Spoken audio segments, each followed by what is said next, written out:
Hello' বন্ধুসকল, কি খবৰ আপোনালোকৰ? আজি আমি নিশিতা বাৰ বিষয়ে কিছু কথা জানো আহকচোন।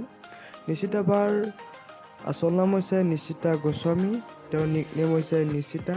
তেওঁৰ ডেট অফ বাৰ্থ হৈছে 19 অক্টোবৰ 1982 চনত। তেওঁৰ হাইট হৈছে এপ্ৰক্স 5.5 ইঞ্চ আৰু ৱেইট এপ্ৰক্স 58 কেজি। তেওঁৰ আই কালাৰ ব্লেক আৰু হেয়াৰ কালাৰ ব্লেক।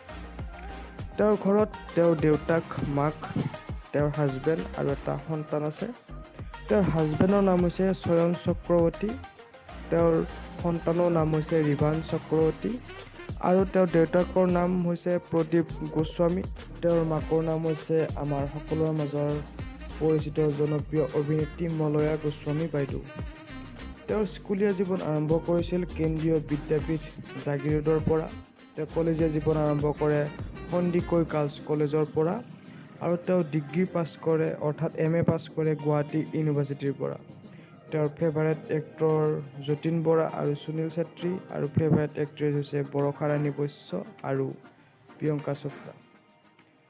তেওঁৰ প্ৰথম চিনেমাখনৰ নাম হৈছে ৰাতি ফুলা ফুল, চন 1988 আৰু এজ এ লিড ৰোল তেওঁ কৰিছিল মন চিনেমাখনৰ 2002 চনত। তেওঁ বহুতো এৱাৰ্ড পাবলৈ সক্ষম হৈছিলে। 2002 চনত মন চলচ্চিত্ৰখনৰ বাবে তেওঁ বেষ্ট এক্ট্ৰেছ এৱাৰ্ড পাইছিলে। 2003 চনতো দীনবন্ধু চলচ্চিত্ৰখনৰ বাবে তেওঁ বেষ্ট এক্ট্ৰেছ এৱাৰ্ড পাবলৈ সক্ষম হৈছিলে। সেইদৰে 2004 আৰু 2005 চনতো কাদম্বৰী আৰু চুৰেণ চোৰৰ পুতেক চলচ্চিত্ৰ দুখনৰ বাবেও তেওঁ বেষ্ট এক্ট্ৰেছ এৱাৰ্ড পাবলৈ সক্ষম হৈছিলে।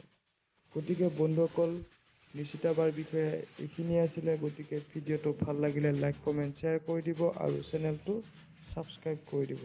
আজিলৈকে ইমানেই। জয় অসম, ধন্যবাদ।